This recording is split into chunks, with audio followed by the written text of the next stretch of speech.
Selamat pagi, saudara-saudara yang dikasihi Tuhan. Selamat berjumpa kembali dalam ibadah kita pagi hari ini. Saudara-saudara, mari kita siapkan hati kita untuk menyembah Tuhan, memuliakan Tuhan, dan ingin belajar firman Tuhan agar iman kita semua dikuatkan dan diteguhkan. Untuk itu saudara, kita akan membaca firman Tuhan. Sebelumnya kita berdoa dulu. Bapa di surga, Bapa yang kami sembah dalam nama Yesus Tuhan Juru Selamat kami. Kami bersyukur pada pagi hari ini boleh berjumpa kembali bersama-sama dengan jemaat Tuhan. Terima kasih atas penyertaan Tuhan, kasih setia Tuhan yang memungkinkan kami masih kuat dan ada berdiri di hadapan hadirat Tuhan, menyembah dan memuliakan nama Tuhan. Kami serahkan ibadah kami ini Tuhan dari awal sampai akhirnya. Kami mohon kiranya jadi dalam nama Allah Bapa, Putra dan Roh Kudus. Segala kemuliaan hanya bagi Bapa di surga. Kami akan membaca firman-Mu dan belajar firman-Mu. Roh Kudus menyertai kami agar firman-Mu yang kami pelajari bersama, kami mendapat tuntunan dan urapan Roh Kudus. Olehnya kami dikuatkan dan diteguhkan dalam iman pengharapan kami. Haleluya. Amin. Saudara, mari kita buka Alkitab kita yang saya ambil dari kitab Para Rasul. Kisah Para Rasul pasal 2 ayat 14 sampai dengan ayat 41. Jadi ayat ini cukup banyak, tapi kita akan baca beberapa bagian saja, tidak semua ayat kita baca. Tapi mari kita buka Kisah Rasul pasal 2 ayat 14 sampai ayat 41. Perhatikan demikian firman Tuhan. Maka bangkitlah Petrus berdiri dengan ke-11 rasul itu. Dan dengan suara nyaring ia berkata kepada mereka, "Hai kamu orang-orang Yahudi dan kamu semua yang tinggal di Yerusalem, ketahuilah dan camkanlah perkataanku ini. Orang-orang ini tidak mabuk seperti yang kamu sangka, karena hari baru pukul 9. Tetapi itulah ia difirmankan Allah dengan perantaraan Nabi Yoel. Akan terjadi pada hari-hari terakhir, demikianlah firman Allah, bahwa aku akan mencurahkan rohku ke atas semua manusia. Maka anak-anakmu laki-laki dan perempuan akan bernubuat, dan teruna-terunamu akan mendapat penglihatan-penglihatan, dan orang-orangmu yang tua akan mendapat mimpi. Juga ke atas hamba-hambaku laki-laki dan perempuan akan kucurahkan rohku pada hari-hari itu, dan mereka akan bernubuat. Dan aku akan mengadakan mujizat-mujizat di atas, di langit, dan tanda-tanda di bawah, di bumi, darah dan api, dan gumpalan-gumpalan asap. Matahari akan berubah menjadi gelap gulita, dan bulan menjadi darah, sebelum datangnya hari Tuhan, hari yang besar dan mulia itu. Dan barang siapa yang berseru kepada nama Tuhan akan diselamatkan. Hai orang-orang Israel, dengarlah perkataan ini. Yang aku maksudkan ialah Yesus dari Nazaret, seorang yang telah ditentukan Allah dan yang dinyatakan kepadamu dengan kekuatan-kekuatan dan mujizat-mujizat dan tanda-tanda yang dilakukan oleh Allah dengan perantaraan Dia di tengah-tengah kamu. Seperti yang kamu tahu, Dia yang diserahkan Allah menurut maksud dan rencananya telah kamu salibkan dan kamu bunuh oleh tangan bangsa-bangsa durhaka. Tetapi Allah membangkitkan Dia dengan melepaskan Dia dari sengsara maut. Karena tidak mungkin Ia tetap berada dalam kuasa maut itu. Yesus inilah yang dibangkitkan Allah. Dan tentang hal ini kami semua adalah saksi. Dan sesudah Ia ditinggikan oleh tangan kanan Allah dan menerima Roh Kudus yang dijanjikan itu, maka dicurahkannya apa yang kamu lihat dan dengar di sini. Jadi seluruh kaum Israel harus tahu dengan pasti bahwa Allah telah membuat Yesus yang kamu salibkan itu menjadi Tuhan dan Kristus. Ketika mereka mendengar hal itu, hati mereka sangat terharu. Lalu mereka bertanya kepada Petrus dan rasul-rasul lain, apakah yang harus kami perbuat, saudara-saudara? Jawab Petrus kepada mereka, bertobatlah dan hendaklah kamu masing-masing memberi dirimu dibaptis dalam nama Yesus Kristus untuk pengampunan dosamu. Maka kamu akan menerima karunia Roh Kudus. Sebab bagi kamulah janji itu dan bagi anak-anakmu dan bagi orang yang masih jauh, yaitu sebanyak yang akan dipanggil oleh Tuhan Allah kita. Dan dengan banyak perkataan lain lagi ia memberi suatu kesaksian yang sungguh-sungguh, dan ia mengecam dan menasihati mereka, katanya, berilah dirimu diselamatkan dari angkatan yang jahat ini. Orang-orang yang menerima perkataannya itu memberi diri dibaptis, dan pada hari itu jumlah mereka bertambah kira-kira 3.000 jiwa. Sejauh itulah firman Tuhan untuk kita semua, dan diberkati saudara yang mendengarkan firman Tuhan dan berusaha untuk memegang teguh dan melakukannya dalam kehidupannya. Saudara-saudara yang diberkati Tuhan, dari bagian firman Tuhan yang kita sudah baca, saya mengajak kita untuk merenungkan pokok penting dari pembacaan kita, yaitu cara kerja Roh Kudus. Cara kerja Roh Kudus. Saudara-saudara yang dikasihi Tuhan, pada hari Pentakosta, murid-murid dipenuhi oleh kuasa Roh Kudus. Dan tatkala kepenuhan Roh Kudus itu terjadi di antara murid-murid Tuhan, orang-orang di sekitarnya ada yang bingung dan ada yang bertanya-tanya, ada apa yang terjadi? Bahkan sekelompok orang yang hadir di situ memberikan sanggahan atau tuduhan yang salah dan berlebihan. Mereka katakan orang ini sedang mabuk anggur manis. Mereka tidak tahu bahwa tanda-tanda yang menyertai murid-murid itu adalah tanda-tanda kuasa dan kepenuhan Roh Kudus, saudara-saudara. Jadi sehubungan dengan tema kita akan melihat bagaimana Roh Kudus yang memenuhi murid-murid itu, menguasai murid-murid itu, akan nyata cara kerja Roh Kudus di dalam kehidupan dan pelayanan mereka. Sangat menarik saudara, bahwa murid-murid itu dapat melaksanakan tugas pelayanan di dalam kuasa dan kendali Roh Kudus. Cara kerja Roh Kudus yang pertama kita akan lihat saudara, dari ayat 14 sampai ayat 36. Yang pertama di sini kita melihat bagaimana cara kerja Roh Kudus. Pertama-tama Roh Kudus menyatakan kesalahan dan menyatakan kebenaran firman Allah. Roh Kudus berperan bekerja menyatakan kesalahan setiap orang yang bersalah, dan juga menyatakan kebenaran Allah melalui firman-Nya, saudara. Pada saat Roh Kudus turun, sekelompok orang-orang Yahudi memberikan tuduhan kepada murid-murid itu bahwa mereka sedang mabuk anggur. Tuduhan itulah yang ingin diluruskan atau di-counter oleh Rasul Petrus dan teman-temannya. Mereka langsung berdiri.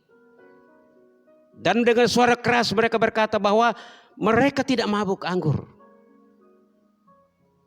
Karena itu masih pagi. Tapi mereka menerima lawatan Roh Kudus sesuai dengan nubuatan Nabi Yoel. Dalam Yoel pasal 2 ayat 28 sampai 32 yang kita sudah baca tadi. Itu dikutip oleh Dr. Lukas yang menulis kitab Kisah Rasul ini. Bahwa itu tanda bahwa nubuatan Roh Kudus, nubuatan Yoel digenapi pada saat Roh Kudus turun. Jadi mereka bukan mabuk.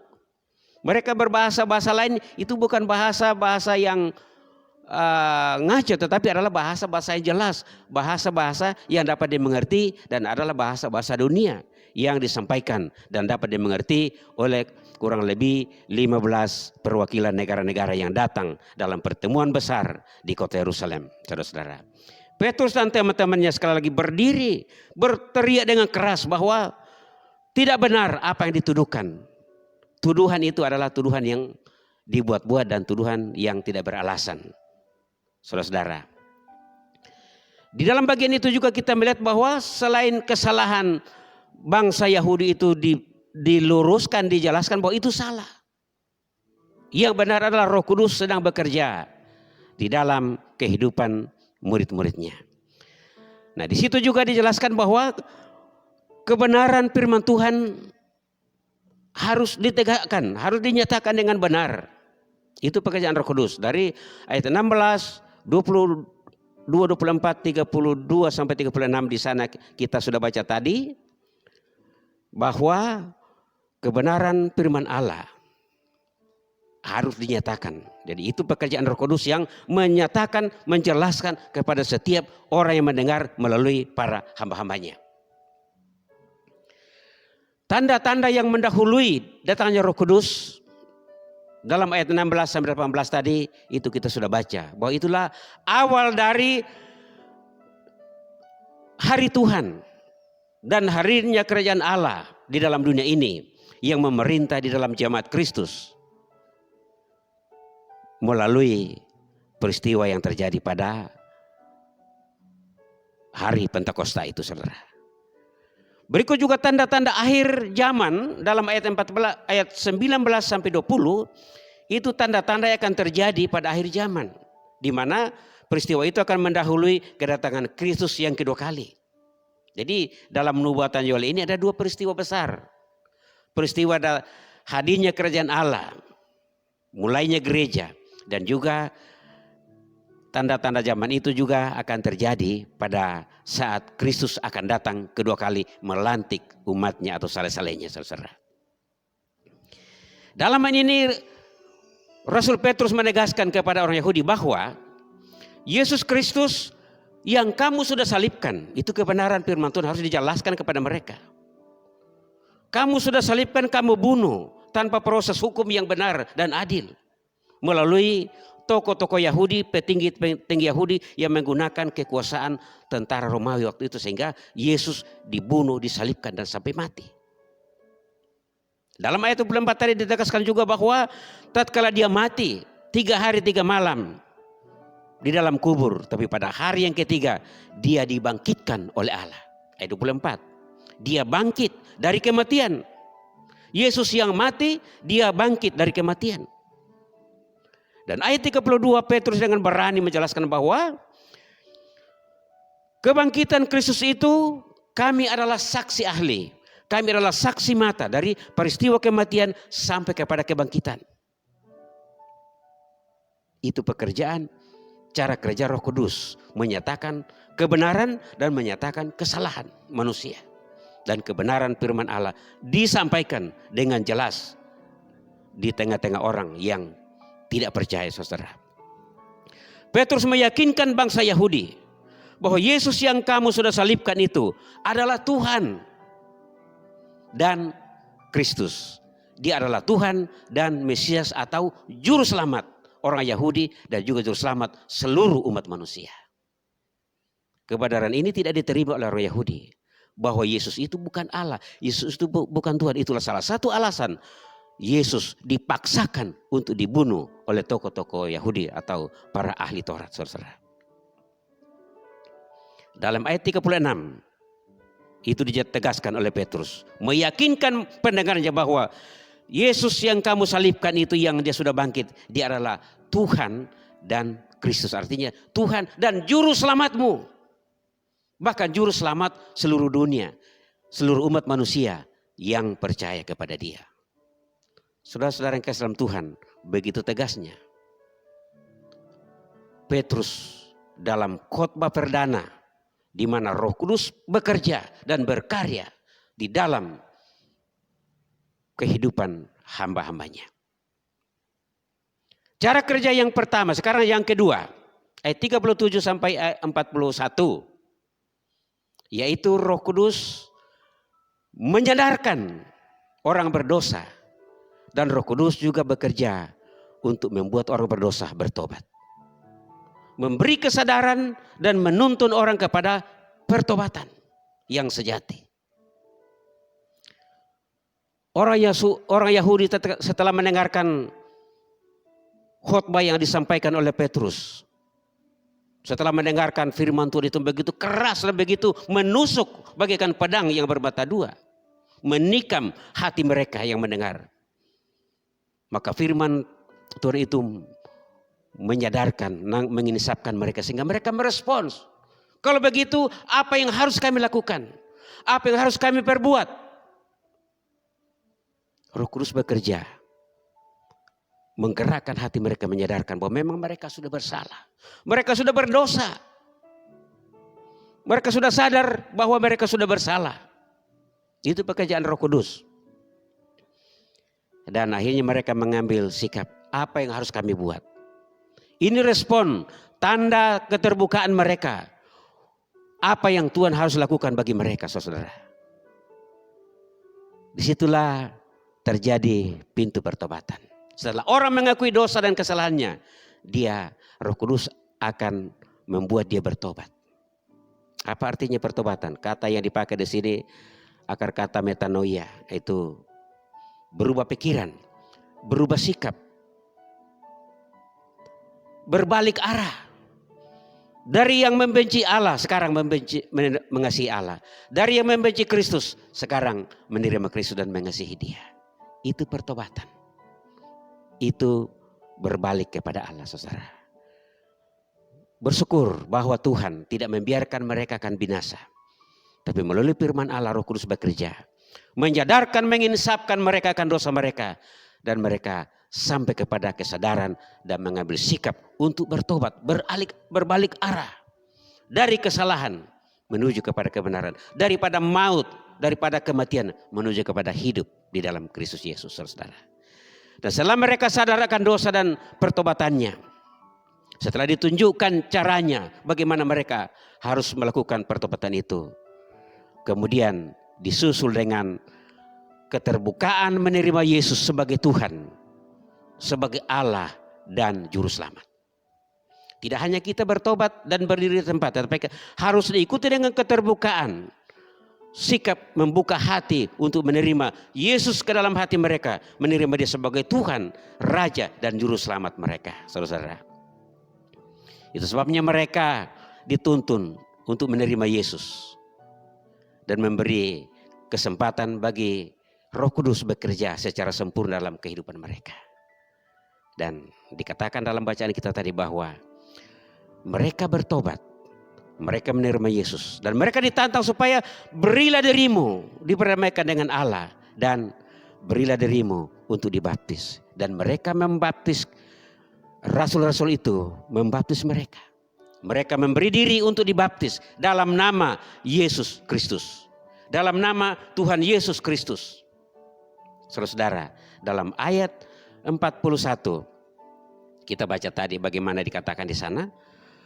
Orang-orang yang menerima perkataannya itu, perkataannya apa? Itu firman Tuhan dan dorongan daripada firman Tuhan itu. Orang-orang menerima perkataannya itu memberi diri dibaptis. Pada hari itu jumlah mereka bertambah 3.000 jiwa. Jadi baptisan adalah sesuatu hal yang mengikuti pertobatan itu, penerimaan Yesus sebagai tanda kesaksian bahwa mereka mau dibaptis dalam nama Yesus Kristus. Karena Yesus adalah Tuhan dan Juru Selamatnya. Yesus adalah segalanya bagi mereka. Sebagai bukti bahwa mereka berbalik dan bertobat, menerima Yesus, mereka memberi diri dibaptis dalam nama Yesus Kristus. Luar biasa, saudara.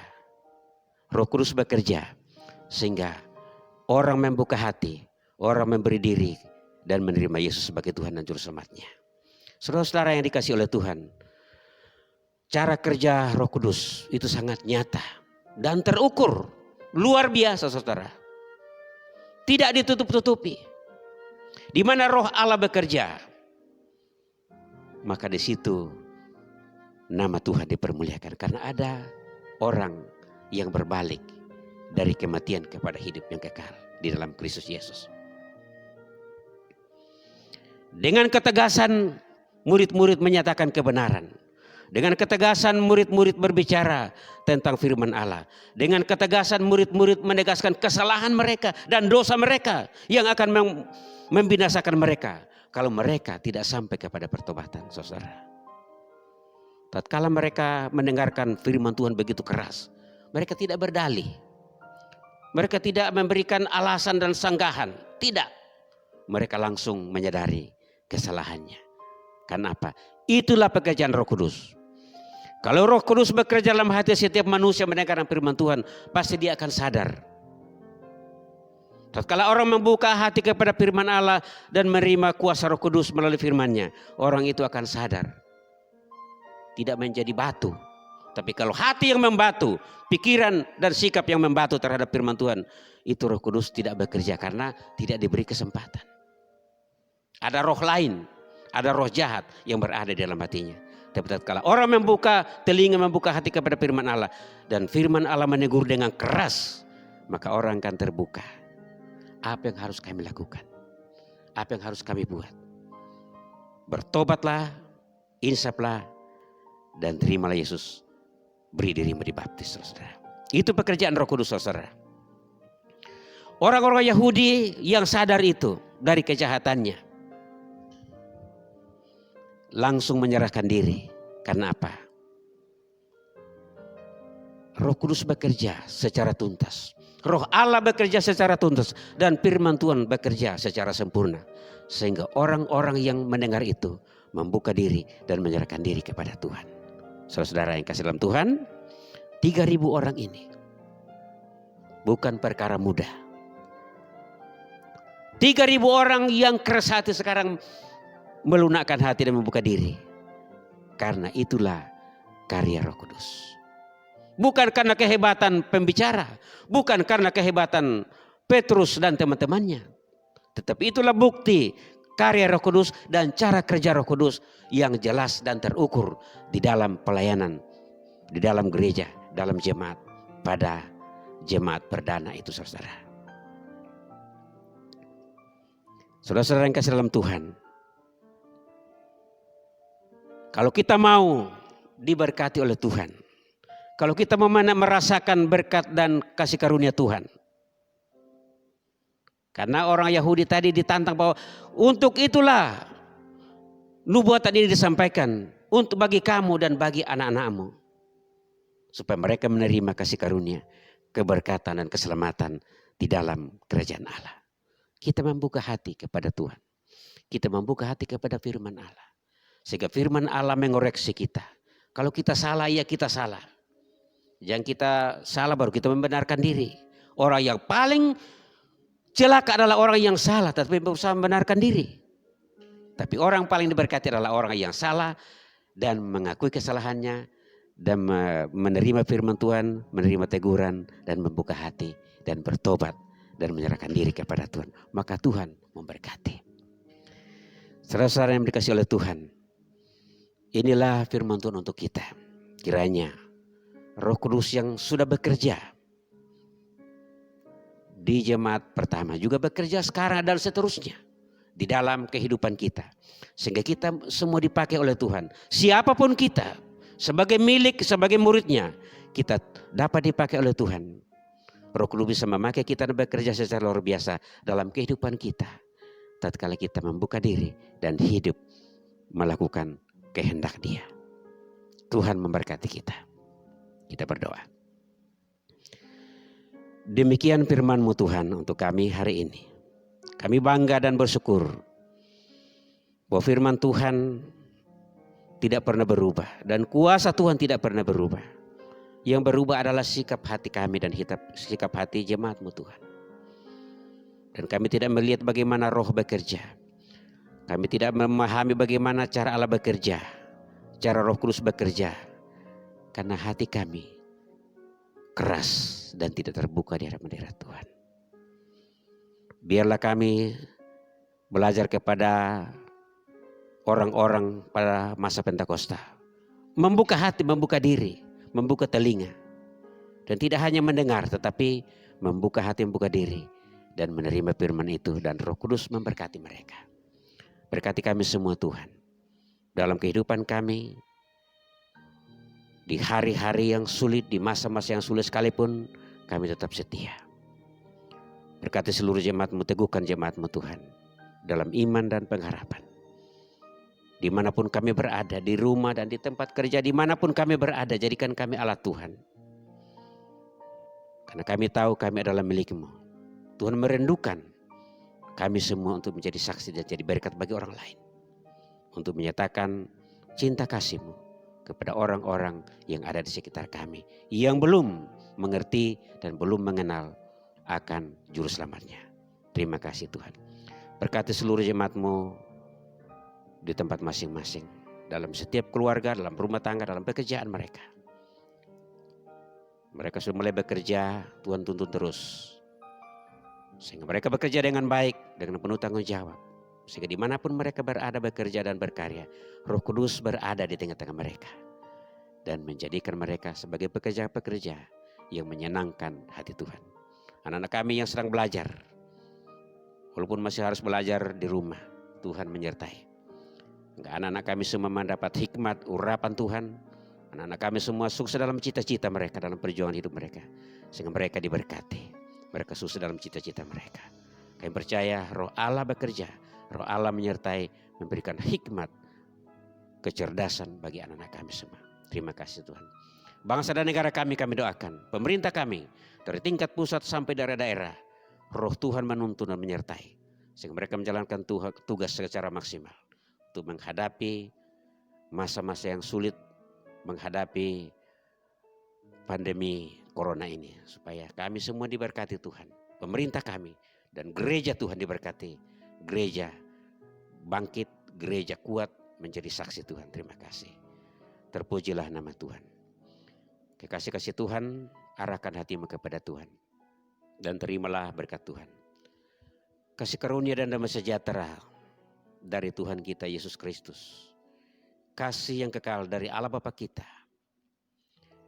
tuntunan, kekuatan, kemenangan oleh Roh Kudus tetap menyertai, memimpin seluruh hidup kita semua hari ini sampai Maranatha, Kristus datang melantik sela-selanya. Haleluya, amin. Selamat siang, Tuhan memberkati kita semua. Sampai jumpa minggu depan, tetap setia.